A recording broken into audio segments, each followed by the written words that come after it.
Eu queria fazer uma oração. Pai de amor, eu quero te agradecer, porque esses recursos vêm de Ti, essa possibilidade que nós temos hoje de entrar em contato com os irmãos, ó Pai, com amigos, pessoas até de outras cidades, Senhor, e é uma alegria, Senhor, poder contar com tudo isso e saber que o Senhor está no controle de todas as coisas que acontecem no nosso país, na nossa nação. Nós te pedimos em especial, ó Pai, por esse momento tão especial que a nossa nação está passando, que na verdade todo mundo está passando, mas nós também não estamos isentos, Senhor. Tudo indica que nós vamos viver dias muito mais aflitivos com relação a isso, ó Pai, mas dentro de tudo isso é bom saber que nós estamos nas mãos daquele que criou os céus e a terra, nos criou também, nos ama e tem o melhor para cada um de nós. Então nós pedimos que o Senhor esteja conosco, o Senhor possa se sentir no nosso meio. O Senhor, a Tua palavra nos diz que onde estiverem reunidos 2 ou 3, ali estará o Senhor. Ali estará Jesus conosco, através do Teu Santo Espírito. Então, nós estamos virtualmente unidos, ó Pai, mas nós contamos com a Tua direção em tudo que fizermos aqui. Em nome de Jesus, amém, Senhor. Eu sei que uma das coisas que seria muito legal que a gente tivesse era um momento de louvor. E quem sabe no próximo domingo a gente consiga ter um momento assim.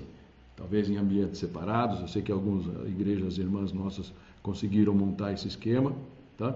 Mas, ainda que precariamente, eu queria ter um momento com vocês, que a gente pudesse elevar a nossa voz ao Senhor com uma canção, que eu quero compartilhar com vocês. Me perdoe minha voz, porque meu pulmão não está dos melhores, eu sei que eu não estou contaminado, mas tem sido meio complicado aqui, e também o som vai ser aqui grosseiro, tá bom? Mas eu queria que a gente tivesse um momento para que pudéssemos elevar o nosso espírito antes do compartilhamento da palavra, amém? E tem uma música que tem muito a ver com esse momento que a gente está vivendo, e ela se chama Eu Me Rendo.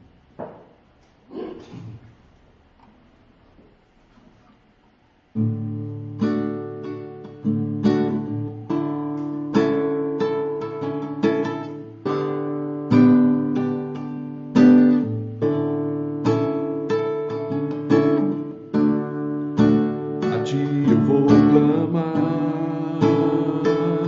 pois tudo vem de ti, pois tudo está em ti.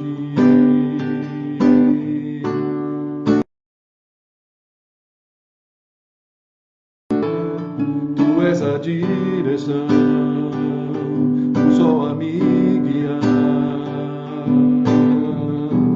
Tudo pode passar, teu amor jamais me deixará. Sempre há de existir um novo amanhã preparado para mim, preparado para mim.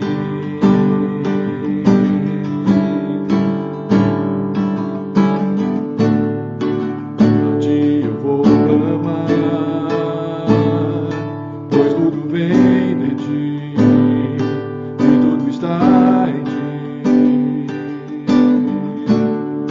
Por ti vou caminhar, tu és a direção, o sol a me guiar.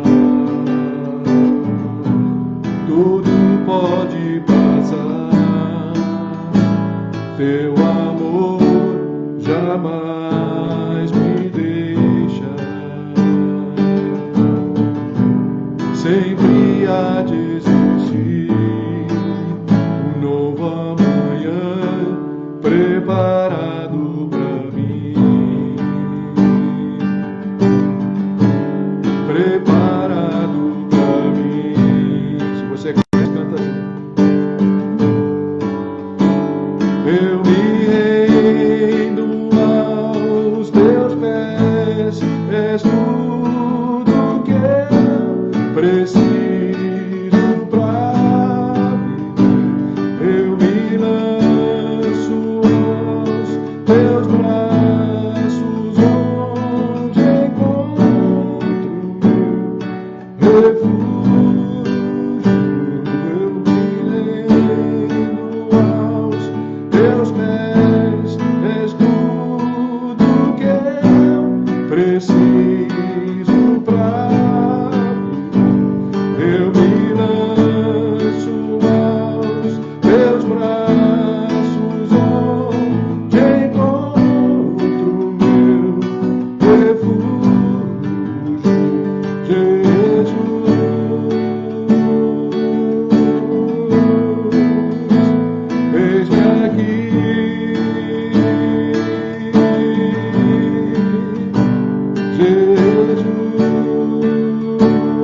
Senhor, nós estamos aqui, a tua presença, Senhor.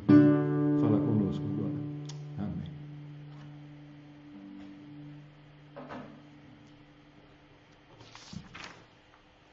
Eu queria compartilhar com vocês um texto muito antigo.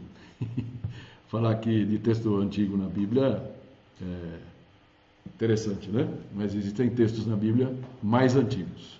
E o texto que eu queria compartilhar com vocês está em Eclesiastes, no Velho Testamento, Eclesiastes capítulo 3. Nós vamos ler alguns versículos aqui e depois fazer alguns comentários, amém? Se você não tem muito costume aí, não está bem acostumado com ela, do metade da Bíblia um pouco para frente, né? Tem o livro de Salmos, depois Provérbios, e aí vem Eclesiastes. É um livro que, digamos assim, as melhores referências é que Salomão foi quem escreveu. E Eclesiastes é como se assim, o pregador. E ele é um livro de sabedoria da Bíblia. Então, a partir do capítulo 1, nós lemos assim: para tudo há uma ocasião certa. Há um tempo certo para todo propósito debaixo do céu. Tempo de nascer e tempo de morrer. Tempo de plantar e tempo de arrancar o que se plantou. Tempo de matar e tempo de curar. Tempo de derrubar e tempo de construir. Tempo de chorar e tempo de rir. Tempo de prantear e tempo de dançar. Tempo de espalhar pedras e tempo de ajuntá-las. Tempo de abraçar e tempo de se conter. Tempo de procurar, tempo de desistir, tempo de guardar e tempo de jogar fora. Tempo de rasgar e tempo de costurar. Tempo de calar e tempo de falar. Tempo de amar e tempo de odiar. Tempo de lutar e tempo de viver em paz. Interessante quando a gente olha esse texto e tenta entender a pergunta que estava na cabeça do autor, de Salomão. E talvez a pergunta mais próxima, mais possível, talvez seja uma pergunta que esteja também na sua mente e ela tem te acompanhado ao longo da vida. Existe um propósito para tudo o que acontece na vida? E é sobre isso que eu queria falar um pouquinho com você. Mas eu queria orar mais uma vez, pedindo que o Senhor esteja conosco. Amém? Pai Santo, nós te entregamos esse momento. Pedimos que o Senhor possa visitar cada um que nos escuta nesse momento, colocando conforto no seu coração e colocando entendimento na sua mente, ó Pai.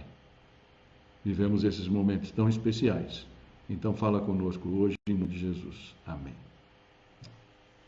Existe um propósito para tudo o que acontece na vida? Interessante que essa foi a indagação de Salomão. Existe realmente? Qual é o sentido da vida? Qual é o sentido da vida? E é interessante que o rei Salomão é conhecido por ter sido o homem mais sábio do seu tempo. A Bíblia chega a falar que ele é o homem mais sábio que já existiu, porque tudo indica, no final da sua vida, depois de todas as experiências que ele viveu, inclusive de viver longe de Deus, afastado de Deus, com as suas muitas mulheres, quase 1000, várias delas de outros povos, contrariando um pouco aquela regra que Deus tinha colocado, de que ele não buscasse mulheres de outros povos naquele momento. Ele acabou se curvando a muitos dos deuses que essas mulheres cultuavam, não é? E no final da vida talvez ele tenha se perdido um pouco dessa jornada. Mas é interessante que não se sabe se esse livro foi escrito antes desses momentos ou depois, mas ele para pensar. Em nenhum momento ele discute a existência de Deus, mas ele tenta entender o que acontece aqui, debaixo do sol, como ele vai comentar em alguns versículos. Ele fala qual é o sentido da vida. E aí isso nos faz pensar numa coisa, numa constatação. Existe um teólogo cristão que chama-se John Stott, já falecido, não faz tanto tempo, e ele fala que existe uma tríplice aspiração no coração de todas as pessoas, não importa de que tipo de religião ou nenhuma religião que ela siga, que é um desejo de transcendência, de significância e de amor, que muitas vezes vem através da comunhão. Né?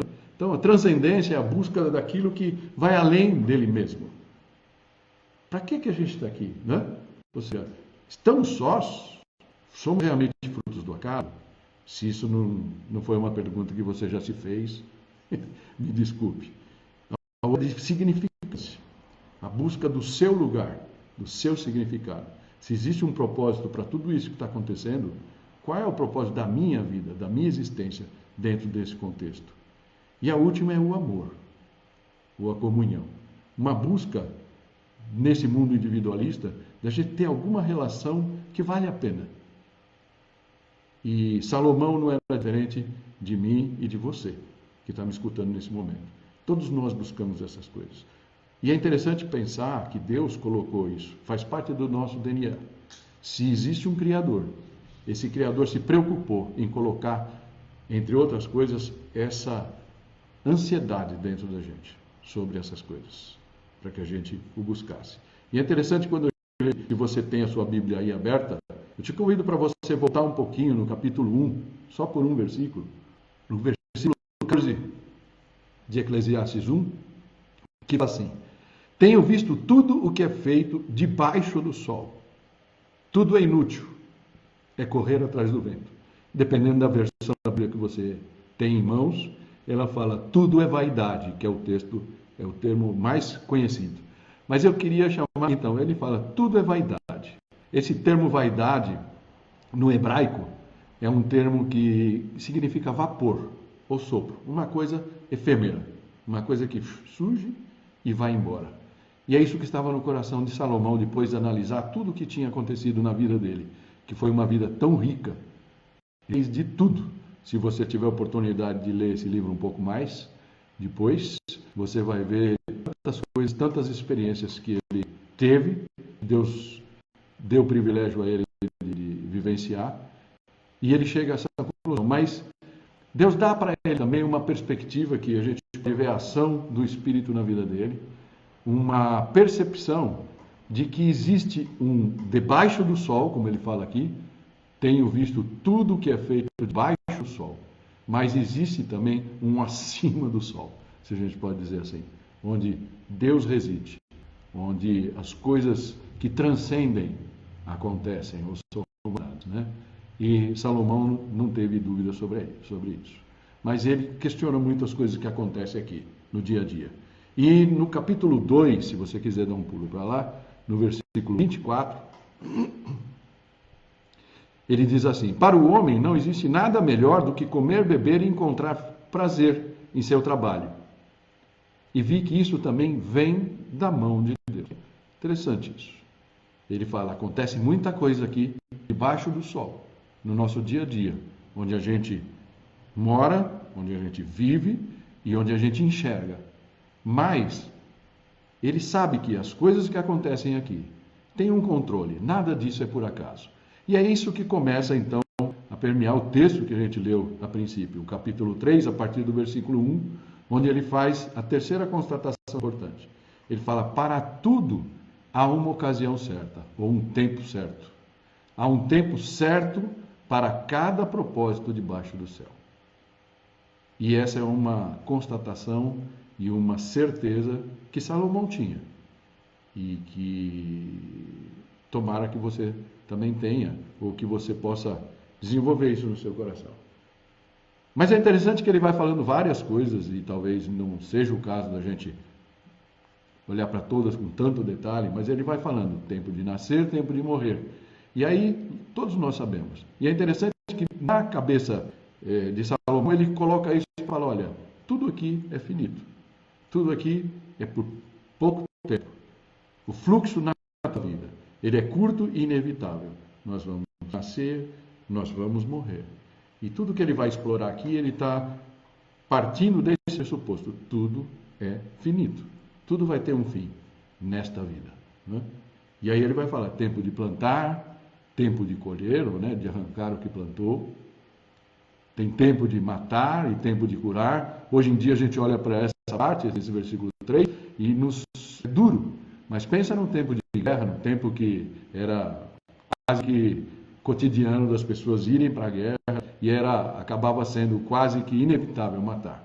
Mas tinha hora de você curar, de você olhar para as pessoas à sua volta e cuidar. Tempo de derrubar, tempo de construir, no sentido de edificar. Tem muitas coisas na nossa vida que a gente vai construindo e nós vamos pensando que aquilo é a coisa mais importante para a nossa vida, mas tem momentos que nós chegamos à conclusão de que aquilo não vale nada. E é interessante que num momento como esse que a gente está vivendo, onde todos os nossos valores estão sendo questionados, né, é muito importante a gente pensar nisso. O que vale a pena realmente manter? Imagina aquele negócio, aquele sonho dourado que você vem buscando, né? Uma troca de um carro, uma troca da casa, um cargo muito importante na empresa, que você faz qualquer coisa por ele. Sua empresa vai continuar? Existem alguns leitores desse momento, algumas pessoas olhando e falando: nossa vida, ela vai mudar completamente a partir dessa experiência que nós estamos tendo. Mas é o fim? De jeito nenhum. De jeito nenhum. A palavra fala que as misericórdias de Deus se renovam a cada manhã. Não é? Nós vamos sofrer ainda por um pouco, mas isso vai passar. E ainda ele continua. Tempo de char, versículo 4, e tempo de rir.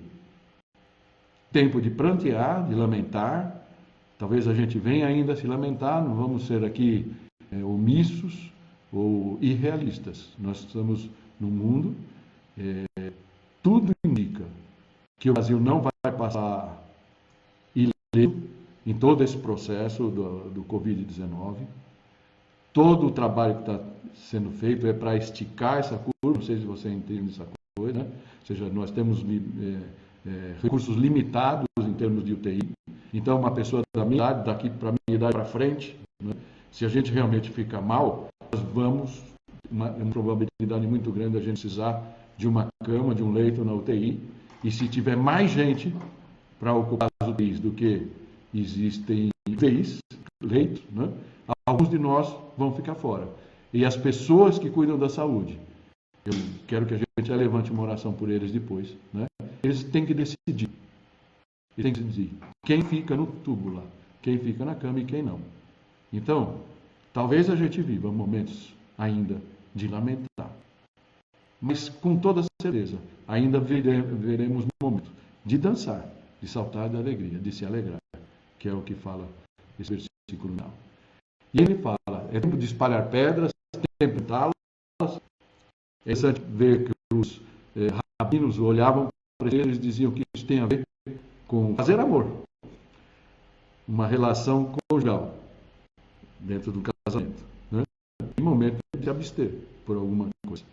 Tempo de abraçar, tempo de se afastar ou de se conter, como nós estamos tendo que fazer agora.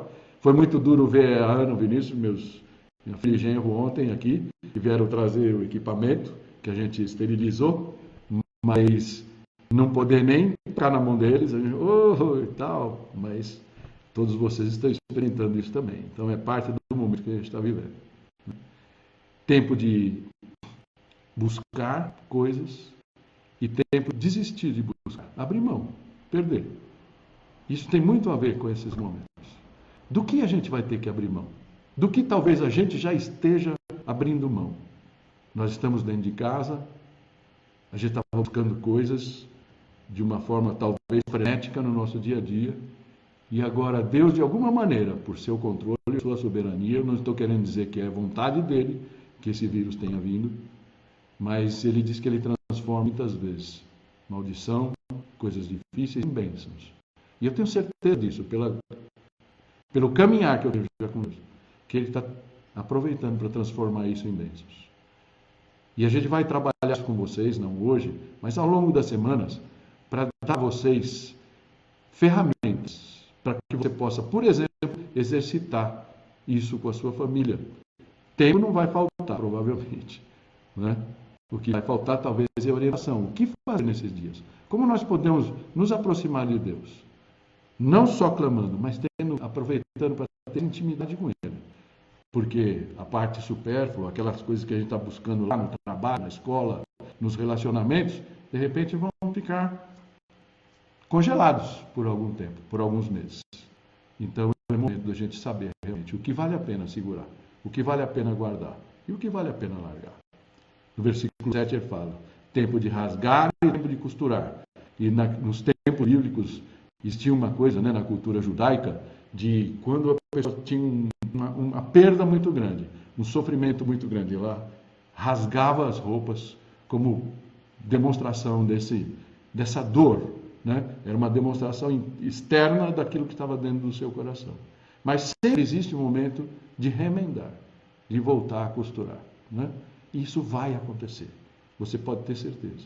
Por maior que seja a sua dor, por maior que seja o seu sofrimento, por maior que seja a sua ansiedade, nesse processo que nós estamos passando, vai ter um momento de remendar, de costurar.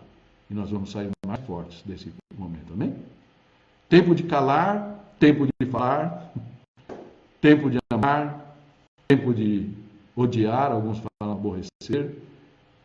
A Bíblia fala que a gente não deve odiar, mas a gente sabe que algumas vezes isso acontece. Mas é importante saber que isso sempre é para toda a gente. Existe também tempo de lutar, tempos de guerra e tempos de viver em paz. Nesse momento nós temos um inimigo. Todos nós temos o mesmo inimigo, que é o Covid-19. Mas ele vai ser vencido. Talvez ele deixe muitas vítimas, mas ele vai ser vencido. E nós vamos viver ainda momentos de paz. Amém? Interessante que a partir daqui, o sábio muda um pouco e ele para questionar o que acontece na vida. E ele fala, o que ganha o trabalhador com todo o seu esforço, no versículo 9? E aí ele fala que o fardo que Deus impôs aos homens. E ele fez tudo apropriado ao seu tempo. Mas ele ainda comenta uma coisa, também pôs no coração do homem o anseio pela eternidade. É alguma coisa que tem a ver com aquela transcendência que a gente falou que está no coração de todos. E parece que Deus fez isso de propósito mesmo. Ele colocou para nós essa sensação de que por mais que a gente queira dizer, não, o que vale é o aqui e o agora, não existe nada além disso, nós somos frutos do acaso. Lá no fundinho do nosso coração, nós sabemos que deve ter alguma coisa maior. E realmente tem. Mas ele termina concluindo assim, mesmo assim, esse não consegue compreender inteiramente o que Deus fez. E é verdade. Ninguém consegue entender inteiramente. Mas deixa eu comentar uma coisa para vocês, né? E talvez essa interpretação que estava no coração de Salomão, e que pode estar no seu coração, né? Ressalte mais aquela coisa. Existe realmente um propósito para tudo que acontece na vida? Deus provavelmente tinha se revelado a Salomão, deu muita sabedoria para ele, ele sabia muitas coisas. Mas existia, a datação desse livro é mais ou menos 900 anos antes de Cristo, antes de Jesus vir. E, portanto, ele não tinha ideia disso. E quando ele olha para o mundo, debaixo do sol, como ele fala, ele olha sempre o momento da morte, ou seja, tudo que acontece aqui é finito. E realmente é. Mas ele não tinha ainda a revelação que nós, graças a Deus, temos pela vinda de Jesus. Aquele que trouxe a perspectiva da eternidade para nós. E a partir daí nós sabemos que, embora a gente vá morrer nessa vida, nenhum de nós está livre disso, né? Mas a nossa vida espiritualmente continua. E isso nos faz dar um pulo, né? Ele ainda fala nos versículos 12 e 13, alguma coisa, ele fala descobrir que não há nada melhor para o homem do que ser feliz e praticar o bem enquanto vive. Para descobrir também que poder comer, beber e ser recompensado pelo seu trabalho é um presente de Deus. Realmente é. Mas é interessante que essa mesma sensação de acima do sol, debaixo do sol, que era a inquietação dele, ela vem para o homem por quê? Porque nós tentamos buscar isso sem a existência de Deus. Qual é o problema que Salomão tinha? E talvez alguns de nós ainda tenhamos. É aquela teimosia que está no coração de todo homem, de buscar essa transcendência, essa significância, esse amor por seus próprios métodos, sem Deus. E essa é a raiz, muitas vezes, dos nossos problemas. E quando chega um momento como esse, a gente fica perdido, o chão se vai, né? Então, o que a Bíblia chama de pecado? E talvez seja um conceito interessante para a gente virar de página, né? Que o pecado é escolher a si mesmo como Salvador, em vez de Deus. Buscar nas nossas próprias realizações a saída para tudo que a gente vive. E aí qual é o problema? Quando nós temos uma coisa como essa do Covid-19, a gente percebe que as nossas possibilidades de resolver os nossos problemas são muito limitadas. E a gente depende de Deus. É interessante que Jesus veio, ele olha para essa situação pensando nas coisas do acima e do abaixo do sol. E em Mateus 6, se você quiser abrir aí, né, a partir do versículo 19, nós vamos ver algumas coisas de Mateus para a gente encerrar esse momento, né? Então, Mateus 6, versículo 19, ele fala assim: não acumulem para vocês tesouros na terra, onde a traça e o ferrugem destrói, e onde os ladrões arrombam e furtam. Acumulem para vocês tesouros no céu, onde a traça e o ferrugem não destroem, e onde os ladrões não arrombam nem furtam. Você percebe que Jesus está falando mais ou menos como Salomão? Existem as coisas debaixo do sol e as coisas acima do sol. Ele fala: não acumule todo na terra, não gaste todo o seu tempo pensando só no aqui e no agora, nas suas realizações, no seu prazer, naquelas coisas que você pode fazer. Acumule algumas coisas no céu. Faça algumas coisas que você sabe que Deus vai se agradar. Porque ninguém vai tocar na poupança que você fizer. E aí no versículo 21 tem uma chave para a minha vida e para a sua, onde ele fala: pois onde estiver o seu tesouro, aí também estará o seu coração. Então, qual é o sentido da vida para você? O que você mais ama? O que você realmente considera o seu tesouro? Será que é o seu emprego? Será que é a sua família? Será que é o seu noivo, sua noiva, seu namorado, sua namorada? Seu filho, sua filha, seus pais? Sua esposa, que é a minha única, como se diz? Única presente aqui. É isso que você coloca na frente? E é interessante falar, quando ele fala, então, onde estiver o seu tesouro, aí estará o seu coração. E talvez, nesse momento, esse seu tesouro está sendo abalado. E talvez isso traga insegurança, intranquilidade, talvez até desespero. Mas é interessante que ele fala: calma, calma, coloca o teu coração, coloca o teu foco e o seu interesse nas coisas certas. A partir do versículo 25 desse mesmo capítulo, Mateus 6, ele fala assim: portanto, lhes digo, não se preocupem com a sua própria vida. Nas versões antigas fala, não andeis ansiosos por coisa alguma. É justamente isso, pela sua vida, né? Quanto ao que comer ou beber, nem com o seu próprio corpo, quanto ao que vestir. Não é a vida maior ou mais importante do que a comida, e o corpo mais importante do que a roupa? Observem as aves do céu. Não semeiam nem colhem, nem armazenam em celeiros, contudo o Pai Celestial as alimenta.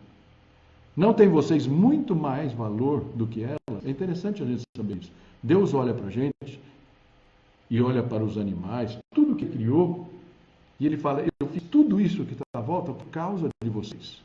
Vocês são a excelência da minha criação. Vocês são a obra-prima. E todo o entorno foi feito em função de vocês e para vocês. Então, vocês nunca vão sair do meu foco. Vocês são coisa de maior valor. E aí ele continua no versículo 27 falando, quem de vocês, por mais que se preocupe, ou por mais ansioso que esteja, pode acrescentar uma hora à sua vida? Não dá, né?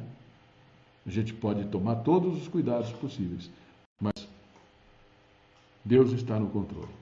E aí no versículo 33, tem uma outra chave importante, um princípio para nós. Ele fala, busquem, pois, em primeiro lugar, o reino de Deus e a sua justiça, e todas estas coisas lhe serão acrescentadas. Portanto, não se preocupem com o amanhã, porque o amanhã trará as suas próprias preocupações. Basta cada dia o seu próprio mal. E é o que nós estamos vivendo hoje. Então, o sentido da vida é buscar a Deus, aprender a amar e a servi-lo. Jesus fala mais uma palavra que é muito confortadora. Isso está em Mateus 11,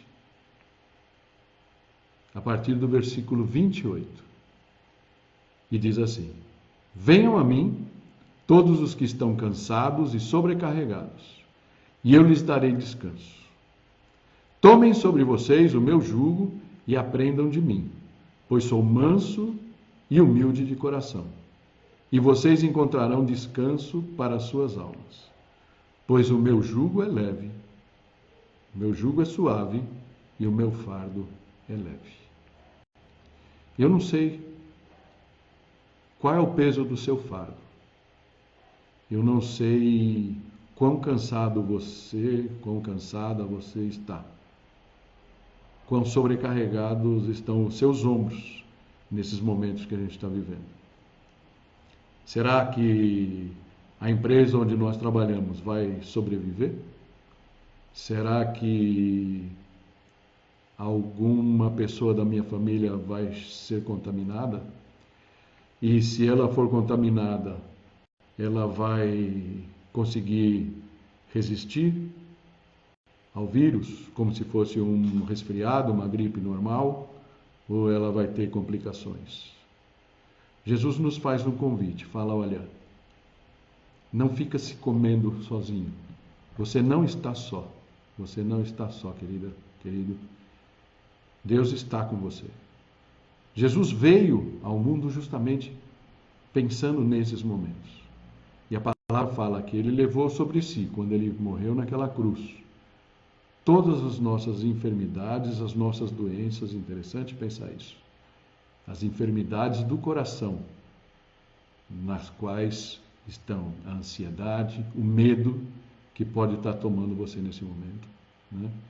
E ele pagou por isso na cruz, para que a gente pudesse descansar nele, ao entender que aquele sacrifício que ele fez na cruz e ressuscitando ao terceiro dia, foi para mim e para você. Para que você nesse momento fale assim, o que vai acontecer comigo? Eu estou só. Estou sozinha, sozinho, e eu não sei o que fazer. Eu não sei o que vai acontecer amanhã. Estou com medo de sair de casa. Está correto, a gente deve se poupar. Mas se esse medo for maior do que aquele que nos criou, a gente tem uma válvula de escape. que é falar, de hoje em diante, eu vou confiar no Senhor e eu vou descansar nele. Eu queria te convidar a fechar teus olhos para uma oração nesse momento. E eu queria te fazer uma pergunta.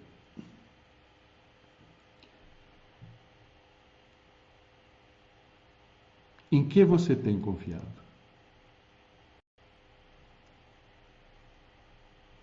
Você gostaria de ter descanso para a sua alma nesses dias de aflição?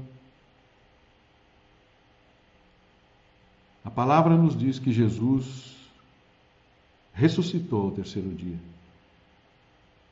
para que todos aqueles que nele creem não pereçam, mas tenham também uma vida eterna. Ressuscitem depois de saírem dessa vida. E o convite que a Bíblia nos faz é para crer que Jesus foi o próprio Deus encarnado, que veio porque sabendo que a gente precisa de transcendência, que a gente anseia por significado de vida, a gente anseia por amor. Ele veio para responder tudo isso, nos fazer tudo isso, sabendo que sozinhos nós nunca iríamos conseguir. Sermos bons o suficiente, sermos eficientes o suficiente para poder nos relacionar diretamente com Deus. Nós sempre tentamos fazer as coisas da nossa forma e sozinhos. E Ele fala, eu vim para fazer isso por você, para que você possa descansar em mim. E o convite dele para você nessa manhã é, venha a mim se você está cansado e sobrecarregado. E eu vou te dar esse descanso.